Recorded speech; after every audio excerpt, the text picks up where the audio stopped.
Assalamualaikum warahmatullahi wabarakatuh. Selamat pagi anak-anakku semuanya. Semoga dalam pertemuan ini kita masih diberi kesehatan, ya. Bukan kita aja, kita semuanya, keluarga kalian yang di rumah juga dalam keadaan sehat walafiat. Nah, pada pertemuan hari ini kita mau membahas tentang sel Volta atau sel Galvani. Apa sih sel Volta atau sel Galvani? Sebelum ke pertemuan berikut, Ibu mau cek kembali yang kemarin masih banyak yang hanya absen saja, kemudian materi seperti catatan mandiri dan kuis belum dikerjakan, tolong mulai dicek kembali ya. Nah, sekarang kita akan mulai apa sebetulnya sel Volta. Dalam kehidupan sehari-hari, apa sih sebetulnya yang termasuk sel Volta atau sel Galvani? Standar kompetensinya yaitu menerapkan konsep reaksi oksidasi reduksi dan elektrokimia dalam industri.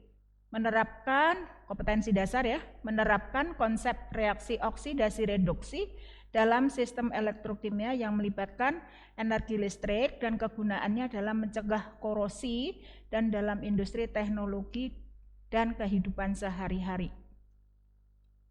Indikator yang akan kita capai antara lain menggambarkan susunan sel Volta atau sel Galvani dan menjelaskan fungsi tiap bagiannya. Kemudian yang nomor 2 menjelaskan bagaimana energi listrik dihasilkan dari reaksi redoks dalam sel Volta. Kemarin kita sudah mempelajari tentang reaksi redoks dan persamaannya ya.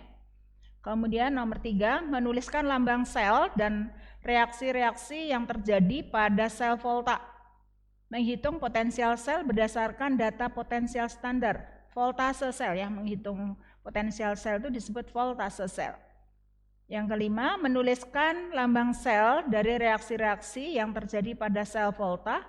Yang keenam, menyimpulkan ciri-ciri reaksi redoks yang berlangsung secara spontan melalui percobaan. Yang ketujuh, menjelaskan prinsip kerja sel Volta yang banyak digunakan dalam kehidupan sehari-hari. Contohnya batu baterai, kemudian aki dan lain-lain. Nah, nomor 6 ini melalui percobaan ya, karena kita masih dalam kondisi seperti ini, COVID, pada saat sekarang masih PJJ, maka untuk percobaannya mungkin kita agak ditunda ya. Oke. Kemudian kita pada saat pertemuan pertama, kita sudah judulnya kita tulis reaksi redoks dan sel elektrokimia. Nah, sel elektrokimia itu adalah bagian kimia yang merubah energi listrik menjadi energi kimia atau sebaliknya. Maka di sini ada 2 jenis sel elektrokimia. Yang pertama adalah sel Volta atau sel Galvani. Ya. Sel Volta itu apa? Reaksi redoks. Redoks akan menghasilkan arus listrik. Terjadi perubahan energi kimia menjadi energi listrik. Contoh apa? Batu baterai, aki, nah itu termasuk sel Volta atau sel Galvani. Kemudian sel elektrolisis, arus alam menimbulkan reaksi redoks. Terjadi perubahan energi listrik menjadi energi kimia. Nah, ini memerlukan listrik. Kalau yang nomor 2 ini energi sel elektrolisis itu memerlukan arus ya, memerlukan arus. Contohnya adalah penyepuhan logam. Ada 2 macam, tadi sudah dijelaskan bahwa sel Volta atau sel Galvani ya, sel Volta atau sel Galvani di sini reaksi redoks yang terjadi secara spontan, reaksi kimia yang dapat menghasilkan arus listrik. Kemudian sel elektrolisis, arus listrik yang dialirkan ke dalamnya menimbulkan reaksi redoks atau reaksi kimia. Nah, sel Volta itu ditemukan 2 orang.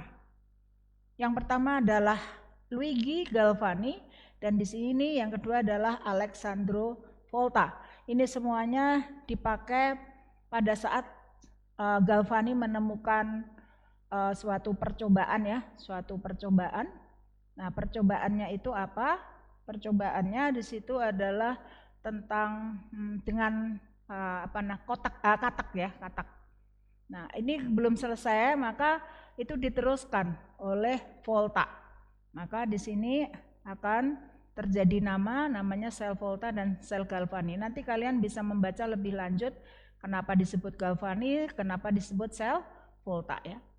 Nah, sel galvani disebut juga dengan sel volta adalah sel elektrokimia yang dapat menyebabkan terjadinya energi listrik dari suatu reaksi redoks yang spontan. Sel volta terdiri dari elektroda negatif, tempat berlangsungnya reaksi oksidasi yang disebut dengan anoda, elektroda negatif, ingat. Kemudian terjadi reaksi oksidasi. Ya. Dan elektroda positif, dia mengalami reduksi, disebut dengan katoda. Jadi di dalam sel volta itu ada dua elektroda, yang satu elektroda positif yang disebut dengan katoda, dan yang kedua adalah elektroda negatif yang disebut dengan anoda. Maka biasa diberikan dipersingkat itu RKOA atau kapan ya. Yaitu reduksi katoda, oksidasi anoda, atau katoda bermuatan positif, anoda bermuatan negatif. Nah, sel elektrokimia. Apa sih sebetulnya sel volta atau potensial sel? Di sini sudah digambarkan di penggunaan radio ini ya. Di sini selisih antara potensial listrik antara anoda dengan katoda itu disebut, yang pertama boleh disebut potensial sel atau voltase sel ya. Voltase sel.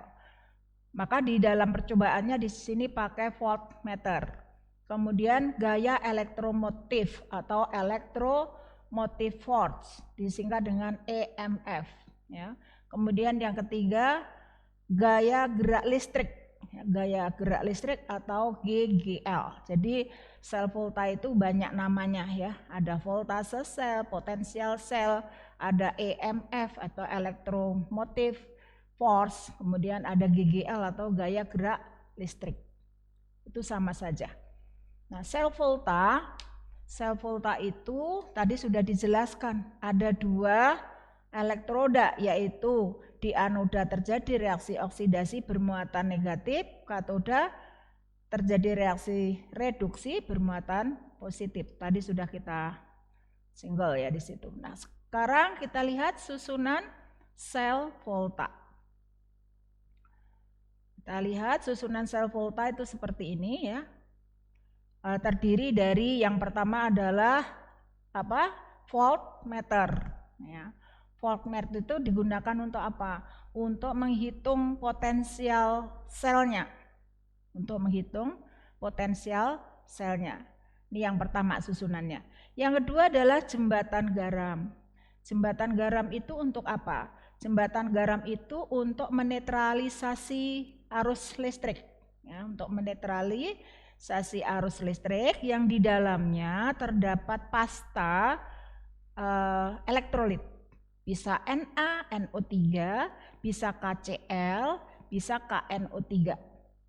Kemudian yang ketiga ada elektroda, ya anoda tadi, anoda, kemudian ini katoda.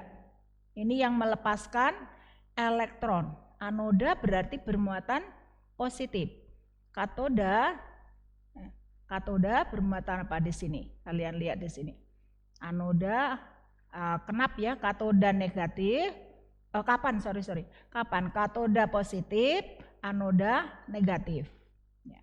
Atau reduksi di katoda nih, reduksi di katoda, kemudian oksidasi di anoda. Jadi kalian lihat di sini ada 4 komponen. Yang pertama adalah voltmeter, kemudian jembatan garam, kemudian katoda yang bermuatan tadi kalian lihat, kemudian anoda. Nah, di sini dijelaskan elektron dibebaskan tidak memasuki larutan tetapi tertinggal pada logam seng. Elektron tersebut selanjutnya akan mengalir ke logam tembaga melalui kawat penghantar. Ini elektron akan bergerak dari sini, dari anoda dia melepaskan dulu ya, dia lepas. Nah, nanti akan mengalir lewat kawat penghantar ke katoda. Ion Cu2+ akan mengambil elektron. Ini kan ada Cu2+, karena larutannya CuSO4 di sini, maka terjadilah CuSO4. Katodanya adalah Cu, kemudian anodanya Zn. Kenapa kok Zn? Kenapa kok Cu? Nanti akan dijelaskan tentang potensial reduksi. Kalian bisa memilih kenapa kok katoda harus Cu, kemudian anoda Zn. Apakah bisa dibolak-balik? Nah, nanti kalian lihat di situ. Nah, ion Cu2+ akan mengambil elektron dari logam tembaga, kemudian mengendap. Nah, di sini nanti akan terjadi. Ini Zn ini mengalami oksidasi dari Zn padat menjadi Zn2+. Nah, di sini Zn padat menjadi Zn2+ plus 2 elektron. Kemudian Cu-nya nanti karena di sini dikatakan mengambil elektron, yaitu mengalami reduksi. Cu2+ ya, menangkap 2 elektron membentuk Cu. Nah, ini nanti akan terjadi reaksi oksidasinya Zn, reduksinya adalah Cu. Padahal kan SO4 di sini ya, SO4. Tapi di sini berperan logamnya. Nah, kita lihat notasi selnya akan terjadi seperti ini tadi. Di susunan sel voltanya atau diagram selnya, Zn menjadi Zn2+. Ini ada tanda panah 2 ini dinamakan jembatan garam. Nah, 2 garis sejajar ini memisahkan anoda dan katoda, menyatakan jembatan garam. Sedangkan garis tunggal menyatakan batas antar fase, artinya antar fase Zn ini adalah solid, ini Zn2+ adalah larutan. Cu2+ larutan, ini solid. Jadi kalian jangan dibolak-balik, ya. Harus Zn menjadi Zn2+, ya. Kemudian Cu2+ menjadi Cu. Jadi ini oksidasi, ini reduksi. Jangan dibolak-balik, ini adalah diagram selnya. Kemudian ini bisa kalian lihat di situ, kalau molaritas CuSO4-nya 1 molar, nih ZnSO4-nya juga 1 molar, kalian sama saja menuliskannya. Ya, yang 1 molar jangan di Zn, solid jangan ya, tapi Zn2+-nya menunjukkan larutan ini 1 molar. Nah, ini yang di anoda. Kemudian CuSO4-nya 1 molar, maka di sini yang 1 molar juga di Cu2+, jangan di Cu-nya. Karena solid ini menunjukkan padat, solid juga menunjukkan padat. Nah, ini menunjukkan kalau ion itu aqueous, ya, aqueous atau larutan. Nah, ini sudah dijelaskan bahwa di anoda itu melepaskan elektron, di katoda mengalami reduksi ya. Di katoda ini mengalami reduksi, menangkap elektron. Tadi tanda ini menunjukkan setengah sel, tanda 1 menunjukkan reaktan atau fase tiap setengah sel. Nah, ini katoda mengalami reduksi, menangkap 2 elektron, menangkap elektron. Nah, sebelum kita membahas tentang bagaimana menentukan voltase sel atau GGL-nya, maka harus tahu dulu potensial standar. Potensial standar atau disingkat E0. Nah, potensial yang dihasilkan oleh suatu elektroda dalam satuan molar dengan elektroda hidrogen disebut dengan potensial elektroda itu dan dinyatakan dengan lambang E. Apabila pengukuran dilakukan pada kondisi standar, apa yang dimaksud kondisi standar? Yaitu kondisi pada suhu 25 derajat Celcius dengan konsentrasi ion-ionnya 1 molar dan tekanan gasnya 1 atmosfer. Nah, ini disebut dengan potensial elektroda standar, diberi lambang E0. Kemudian elektroda yang lebih mudah mengalami reduksi, nah ini perhatikan, elektroda yang lebih mudah mengalami reduksi dibandingkan terhadap elektroda hidrogen mempunyai potensial elektroda bertanda positif, diberi tanda positif, sedangkan elektroda yang lebih sukar mengalami reduksi berarti mudah mengalami oksidasi, diberi tanda negatif. Potensial elektroda sama dengan potensial reduksi. Nah, hati-hati di sini. Potensial elektroda itu potensial reduksi. Maka reaksinya juga reaksi reduksi ya. Ini reaksinya reaksi reduksi. Adapun potensial oksidasi sama nilainya dengan potensial reduksi, hanya tandanya berlawanan. Jadi kalau misalkan di sini misalkan potensial reduksi Cu2 plus menjadi Cu, misalkan angkanya berapa, plus X misalkan ya, plus X, nah maka potensial oksidasinya ya min X, hanya berbeda tandanya saja. Nah, kita lihat untuk mencari potensial sel itu pakai rumus. Lihat rumusnya yaitu E0 sel sama dengan E katoda E0 anoda dikurangi. Jadi ini yang lebih besar, yang lebih positif. Atau disebut E sel sama dengan E reduksi dikurangi E oksidasi, sama saja. Ini karena katoda mengalami reduksi, maka di sini ditulis reduksi boleh. Di sini anoda karena mengalami oksidasi disebut oksidasi boleh. Katoda adalah elektroda yang mempunyai harga E0 lebih besar, lebih positif. Sedangkan anoda adalah yang mempunyai E0 lebih kecil atau lebih negatif. Kita ambil contoh. Nah, ini lihat contohnya. Ya. Ini reaksinya reduksi. Nah, dua-duanya reduksi. Kalian lihat di sini angkanya E0-nya untuk potensial reduksi perak. Ini perak. E0-nya adalah plus 0,80 volt. Kemudian untuk potensial reduksi Mg, E0-nya sama dengan min 2,37 volt. Ya. Tentukan E sel yang disusun dari kedua elektroda itu. Nah, kalian tinggal melihat mana yang sebagai katoda, mana sebagai anoda untuk mencari E selnya. Ya kan? Untuk mencari E selnya kalian harus lihat di sini. Terus ini reaksinya harus reduksi semua. Nih reduksi semua. Nah, kalian tahu kan di sini plus, ini min. Berarti siapa yang lebih besar? Sudah kelihatan. Di sini lebih besar adalah Ag. Karena ini lebih besar, maka Ag-nya adalah sebagai katoda. Ag sebagai katoda. Nah, maka kalian tinggal masukkan di sini S sel sama dengan E0 katoda min E0 anoda, tinggal masukkan, maka E0 selnya, voltase selnya sama dengan plus 3,17 volt ya. Jadi GGL-nya atau EMF-nya itu harganya seperti ini. Reaksinya kalau reaksi seperti ini berarti reaksinya spontan, dapat berlangsung. Artinya kalau E selnya positif, ini reaksinya dapat berlangsung. Tapi kalau hasilnya negatif tidak berlangsung. Jelas sampai di sini untuk contoh. Ini lebih mudah ya, cuman melihat aja. Yang penting kalian bisa membedakan mana positif, mana negatif, mana besar, mana kecil. Kalau ini misalkan min, misalkan tanda positif ini min 0,80 dengan min 2,37, mana yang besar? Kalian kan lebih pintar ya matematikanya, bisa membedakan mana yang besar, mana yang kecil kalau semuanya min.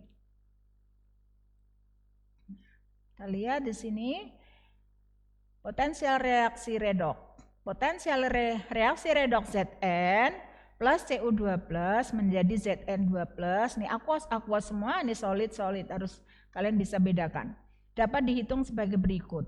Notasi sel volta yang dapat dibuat dari reaksi tersebut adalah nih notasi selnya ya, jelas Zn2 plus, Cu2 plus, Cu. Potensial selnya adalah ini katoda. Katoda kenapa katoda? Karena ini Cu2 plus menjadi 0. Berarti mengalami reduksi. Ingat pertemuan pertama, siapa sih reduksi, siapa yang oksidasi. Ya kan? Yang reduksi berarti di katoda. Cu 2 plus, ini 2 plus, ini Cu 0. Ya, Cu 0. Nah, berarti E di sini adalah E katoda. Zn menjadi Zn 2 plus, ini 0, ini 2 plus. Berarti naik. Kalau naik berarti oksidasi, maka di sini E0 anoda. Nah, hasilnya adalah 0,34 min. Ini asalnya dari mana? Ini asalnya dari daftar potensial sel. Nanti diberi tahu ya berapa sih harga E0 masing-masing dari suatu logam atau unsur. Di sini plus 1,10. Jadi potensial reaksi redoks atau E selnya 1,10. Ini masih spontan, masih bisa berlangsung, masih bisa menghasilkan apa? Menghasilkan listrik ya, menghasilkan listrik. Dalam sel volta, kalian harus tahu apa yang disebut dengan deret volta. Kalau di kelas 11, kalian ingat pada saat reaksi penggaraman. Nah, kan kalian kembali nanti lihat reaksi penggaraman, ada 10 reaksi penggaraman, ini melibatkan deret volta. Nah, deret volta ini adalah mendesak logam sebelahnya gitu. Ya, nanti kalian lihat, coba deh kalian lihat reaksi penggaraman yang 10 reaksi. Nanti dari sini nih. Nah, misalkan apa? Misalkan logam Na ditambah dengan logam CaCl2, kira-kira berlangsung atau tidak? Tuh ya, berlangsung atau tidak? Kenapa kok tidak berlangsung? Seperti itu. Tadi menyangkut seperti tadi Zn plus Cu2 plus. Nah, kira-kira berlangsung atau tidak gitu. Nah, ini sebetulnya yang menjadi dasar untuk menuliskan reaksi penggaraman. Pada logam dengan garam menghasilkan logam dan garam. Nah, ini di kelas 11 ya. Tapi di sini kita akan melihat bagaimana menghasilkan potensial sel, spontan atau tidak. Nah, semakin ke kiri kedudukan suatu logam deret volta itu disebut deret keaktifan logam ya. Logam yang merupakan reduktor semakin kuat, yang mudah melepaskan, yang mudah mengalami oksidasi itu disebut dengan reduktor. Ingat di kelas berapa? 10 bahwa suatu reaksi yang mengalami oksidasi disebut dengan reduktor atau pereduksi sama. Sebaliknya juga sama ya. Nah, deret volta tidak bisa dipindah-pindahkan. Ya, deret volta tidak bisa dipindah-pindahkan, harus terus seperti ini. Li, K, Ba, Ca, Na, Mg dan seterusnya, tidak ada yang dipindahkan. Ini dibatasi dengan unsur H. Karena H itu potensial selnya atau E0-nya itu 0,0 ya. Ini logam semua dibatasi dengan H. Kalian kalau bingung menghafalkan, kalian pakai nama orang atau pakai apa gitu ya, kalimat seperti ini. Lihat kalau, nah lihat itu Li. Lihat kalau baginda kaisar nanti meninggal ala mana zaman cara Fir'aun, Nabi Sulaiman. Nah, pemberantas buta huruf ya. Cu, kerupuk hangus agak pahit au. Di sini sebelum AU ini ada PT. Ada PT ya. Jadi kalian menghafalkannya jangan litium, ini susah. Jadi lihat kalau baginda kaisar nanti meninggal sampai di sini ya. Nah, ini tambah satu lagi yaitu Cu, kerupuk hangus agak pahit au.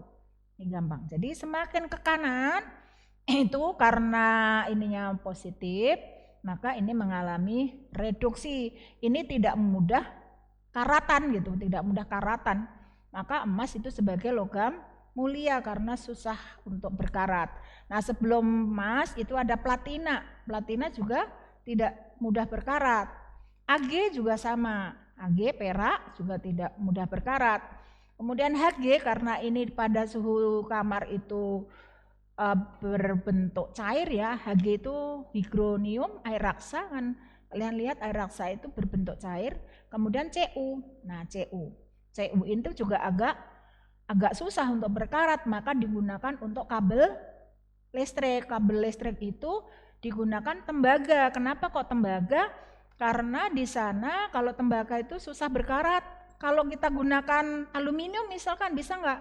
Aluminium mudah berkarat, nanti sebentar-sebentar ganti dong, kan susah.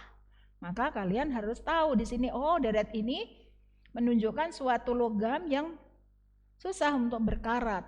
Artinya apa? Teroksidasi, maka semakin ke kanan merupakan oksidator yang kuat. Ini logam mulia tadi emas ya, tidak mudah berkarat ya, tidak mudah mengalami karatan atau korosi. Nah, di sini Li nih sama Li. Kalian nanti juga lihat tiang listrik. Tiang listrik itu kenapa kok tidak berkarat? Udah lama ya misalkan dipakai besi, kenapa dia tidak mudah berkarat? Kalian lihat di sini. Mg itu min. Fe min juga. Nah, karena kedudukannya atau deretnya Mg itu di sebelah kirinya Fe, maka ini kan yang mudah mengalami oksidasi itu siapa gitu. Jadi tiang listriknya pakai logam besi ya misalkan ya, pakai logam besi, maka di sana nanti ada yang dinamakan proses katodik ya, katodik. Ini akan dihubungkan dengan Mg. Jadi Mg-nya yang kena karat, Fe-nya yang tidak kena karat, maka yang sering diganti adalah logam Mg-nya saja. Ini berapa tahun baru diganti, tapi Fe-nya masih tetap tegar, masih tetap bagus.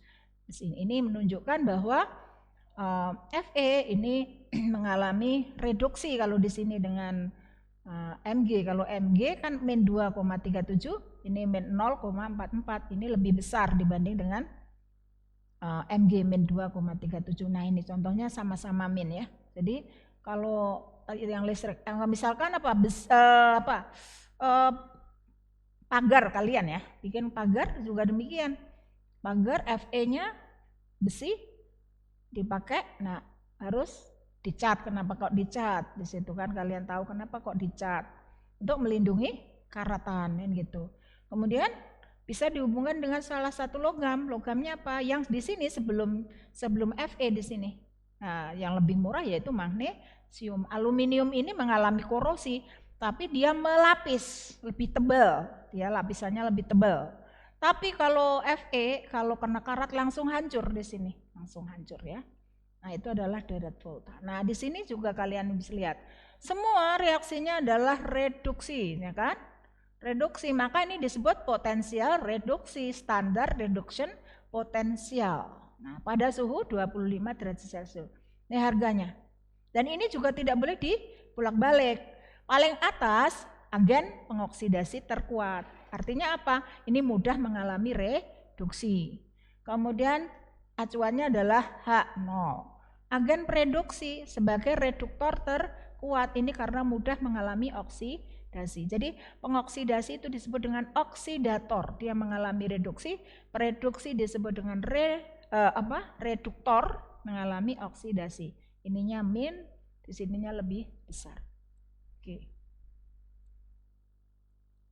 Nah, contoh penggunaan sel volta dalam kehidupan sehari-hari itu banyak sekali, yaitu tentang batu baterai dan aki ya. Batu baterai itu adalah sel primernya. Kalau batu baterai aki, akumulator itu adalah sel sekunder. Sel sekunder itu bisa dicas kembali gitu loh ya, dicas kembali. Nah, kita lihat untuk sel primernya. Salah satunya adalah sel kering seng dengan karbon. Nah, ini biasa batu baterai ini digunakan untuk lampu, senter, radio, jam dinding, dan masih banyak lagi. Di dalamnya di sana batu baterai kering itu, sel kering itu, di sana ada yang disebut dengan batu kawi, campuran batu kawi MnO2. Kemudian natrium klorida atau biasa disebut dalam kehidupan sehari-hari itu salmiak, kemudian karbon dan sedikit air. Nah, dengan adanya air, jadi batu baterai kering ini tidak 100% kering, jadi tidak kering banget ya karena di dalamnya ada airnya. Nah, ini digunakan sebagai tadi ya sumber tenaga dari lampu, senter dan radio dan banyak lagi dah di situ. Nah, nanti kalian bisa baca. Ya. Kemudian siapa sebagai anoda, siapa sebagai katoda. Di sana karena ada seng, sengnya itu kan pembungkusnya ya, kalau batu baterai itu sengnya kan pembungkusnya. Nah, pembungkusnya itu sebagai anoda. Ya, pembungkusnya batu baterai itu sebagai anoda itu adalah logam seng. Nah, pembungkusnya itu logam seng. Kemudian katoda digunakan elektroda iner. Elektroda iner itu apa? Elektroda yang tidak mudah mengalami oksidasi. Di sini digunakan grafit atau yang disebut dengan karbon. Tadi ini karbon. Yang dicelupkan di tengah-tengah pasta. Nah, pasta ini bertujuan sebagai oksidator. Dia mengalami reduksi. Siapa saja? Yaitu campurannya pasta itu ada tadi salmiak, kemudian dengan batu kawi MnO2 dan sedikit air tadi. Reaksinya bagaimana? Di anoda pasti mengalami oksidasi. Nah, Zn pembungkusnya tadi dia mengalami oksidasi. Kemudian di katoda yang mengalami reduksi adalah MnO2 salmiak. Salmiak diambil positifnya saja, ion positifnya saja. NH4+ itu sebetulnya ini ya, NH4Cl.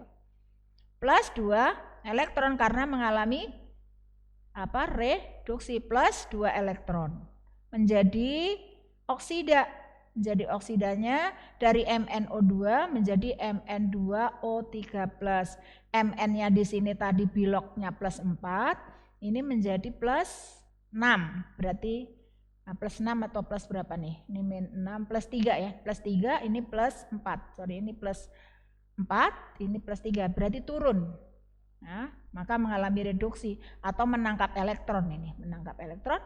Yang ion larutan salmiak tadi dari NH4+, ion amoniumnya, dia berubah menjadi gas amoniak dalam larutan.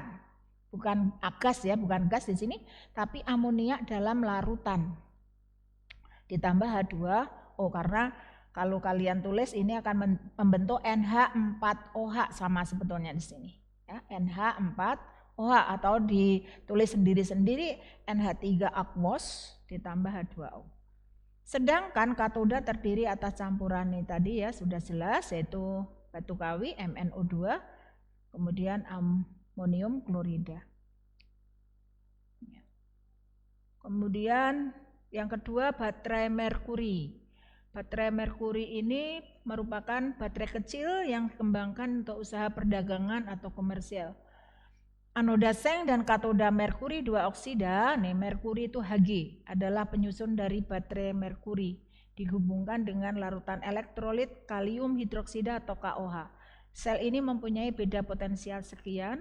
Nah, reaksinya kalian lihat nanti ya, nih Zn-nya sebagai anoda mengalami oksidasi, HgO-nya sebagai katoda, ini yang semula mempunyai oksigen dia turun maka dia mengalami reduksi, ini menangkap elektron. Kemudian yang tidak asing lagi yaitu batu baterai alkalin. Nah, batu baterai alkalin itu isinya apa saja? Yaitu ada seng sama dengan batu baterai tadi ya, MnO2 tadi, cuman elektrolitnya bukan amonium klorida, bukan salmiak, tapi KOH. Nih KOH. Karena agak lama ininya ya, penggunaannya lebih bagus dibanding dengan batu baterai yang di dalamnya ada salmiaknya. Reaksinya ya di sini sama hasilnya, ini juga Zn. Nah, di sini bentuknya basah, Nah, ion Zn2+ bereaksi dengan OH- membentuk ZnOH 2 kali dalamnya. Zn2+ nih dengan ini membentuk ZnOH 2 kali. Ini batu baterai alkalin. Nanti kalian cari batu baterai alkalin itu atau apa. Kemudian batu baterai peroksida. Baterai peroksida tergolong tipis dan harganya relatif lebih mahal dari baterai-baterai yang lainnya. Baterai ini biasanya digunakan untuk kamera, jam, kalkulator gitu ya. Peroksida atau Hg2O sebagai katoda dan seng sebagai anoda. Berapa voltasenya, potensialnya yaitu 1,5 volt. Reaksinya dari mana? Dari anoda Zn selalu mengalami oksidasi di dalam batu baterai. Kemudian yang mengalami katoda adalah Ag-nya perak menjadi Ag-nya. Nah, kemudian batu baterai litium. Batu baterai litium ini batu baterai yang lebih bagus lagi karena penggunaannya sangat lama, ya. Dipakai untuk waktu yang cukup lama, kurang lebihnya 10 tahun. Nah, ini lebih bagus lagi reaksinya, kalian lihat. Di sini Li bukan Zn lagi tapi litiumnya. Litiumnya mengalami oksidasi, katodanya SOCl2 membentuk SO2 dan belerang ditambah Cl-. Reaksi selnya setelah kalian jumlahkan akan terbentuk ini. Ini baterai litium. Nah, ini kembali ke sel volta yang sekunder, aki atau akumulator. Aki itu ada yang mempunyai tegangan 6 volt, ada yang 12 volt. Bagaimana menghitungnya? Di dalam aki itu terdapat suatu larutan, yaitu ada Pb, PbO, SO4. Nah, reaksi yang terjadi dalam aki pada saat dipakai, ya, pada saat dipakai ini adalah Pb membentuk PbSO4. Melepaskan setelah tanda anak panah, lihat, melepaskan. Ini terjadi reaksi oksidasi, ya kan? Ini mengalami oksidasi. Kemudian katodanya itu PbO2, oksidanya PbO2 dengan asam sulfat. Di aki itu kan ada yang disebut air sir, ya, atau apa? Air keras, ya. Nah, air kerasnya itu adalah larutan asam sulfat. Nih, dia larutan asam sulfat atau H2SO4. Maka hati-hati kalau di aki itu ada suatu zat asam, karena asam sulfat itu asamnya asam kuat, ya, asam kuat. Nah, ini PbO direaksikan dengan asam sulfat akan mengalami reaksi reduksi. Hasilnya adalah PbSO4 solid. Nah, dengan membebaskan air. Ini sebagai katoda. Ini pada saat penggunaan aki nanti akan terbentuk suatu larutan garam yang disebut dengan PbSO4. Kemudian pada saat pengisian, karena aki itu kan bisa dicas, ya, diisi ulang, sekunder, namanya sekunder, maka bisa diisi. Isinya bagaimana? Di sini sebagai katoda adalah PbSO4 plus H+ membentuk Pb sulfat plus HSO4-. Ini adalah ion, ini Pb, ini pada katoda. Pada anoda sama, dari yang tadi kan terbentuk PbSO4 semuanya, ditambahkan air. Kalau yang tadi di katoda ditambahkan asam, kalau di anoda ditambahkan air, maka terbentuklah PbO2, oksida timbal. Sama menghasilkan ion hidrogen sulfat ditambah 3H+ plus 2 elektron. Nanti kalau kalian jumlahkan elektronnya habis. Ini juga sama, ya. Reaksi selnya nanti dijumlahkan elektronnya akan habis. Kemudian baterai nikel kadmium. Baterai nikel kadmium merupakan baterai kering yang dapat diisi ulang. Nah, baterai itu ada yang diisi ulang, contohnya apa? Nikel kadmium. Ini digunakan apa? Nanti kalian cari, ya. Reaksinya di anoda CD. Di anoda oksidanya, lihat, oksidanya. Setiap anoda pasti ini, kalau batu baterai, ya, melepas 2 elektron. Ini melepas di sebelah kanan, tanda anak panah. Nah, ini menangkap reaksi keseluruhannya ini. Tegangannya atau voltasenya hasilnya adalah 1,4 volt. Nah, sekarang sel perak seng, ini juga sama. Sel ini mempunyai kuat arus yang lebih besar dan banyak digunakan pada kendaraan-kendaraan balap. Sel perak seng dibuat lebih ringan dibanding dengan sel timbal seng. KOA sebagai elektrolitnya, ini yang menjadikan kuat arusnya besar dan lebih bagus, ya, sama alkalis karena ini bentuknya basa atau alkalis, basa kuat. Digunakan dan elektrodanya berupa logam seng dan perak. Seng dan perak. Siapa sebagai katoda, siapa sebagai anoda? Tadi sudah dijelaskan di deret volta. Seng sebagai anoda, Ag atau perak sebagai katoda. Ini lebih di deret volta itu lebih duluan, gitu, ya. Kemudian sel natrium belerang. Sel natrium belerang ini dapat menghasilkan energi listrik yang lebih besar daripada perak seng. Elektrodanya Na natrium dan sulfur. Nah, ini ada non logamnya. Ini non logamnya. Oke. Kemudian ada sel bahan bakar atau disebut dengan fuel cell. Fuel cell merupakan suplai masa depan yang ramah lingkungan karena menggunakan gas oksigen dan hidrogen yang bereaksi redoks menghasilkan energi listrik yang sangat tinggi, cukup tinggi. Reaksinya kalian lihat di sini ya, dengan O2 yang bereaksi dengan O2 menghasilkan 4OH-, kemudian H2 ini menghasilkan H2O. Jadi hasilnya nanti adalah ini reaksi selnya O2 ditambah 2H2O menghasilkan air, maka dikatakan ramah lingkungan. Oke, nah ini tadi sudah kita jelaskan ya. Voltmeter itu rangkaiannya tadi, voltmeter untuk menunjukkan berapa setelah kita hitung. Ini ada jembatan garam, ada volt. Ini tidak dihubungkan dengan arus ya, langsung dihubungkan dengan voltmeter. Nanti akan dihitung berapa GGL-nya. Berapa GGL-nya ini untuk menghitung GGL disesuaikan di sini ya. Tadi rumusnya adalah E sel sama dengan E0 katoda dikurangi E0 anoda. Sini tadi sudah ada jelas. Potensial standar udah, ini udah, ya, oke. Nah, saya kira untuk pertemuan hari ini kita cukupkan sekian. Kalau masih ada yang kurang jelas, silakan bertanya lewat WA, ya, bisa japri, silakan.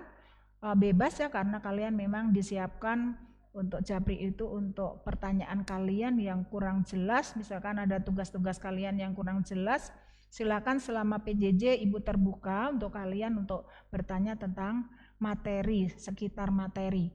Kemudian untuk tugas yang hari ini kalian lanjutkan di Moodle, ada tugas mandiri atau catatan mandiri dan kuis.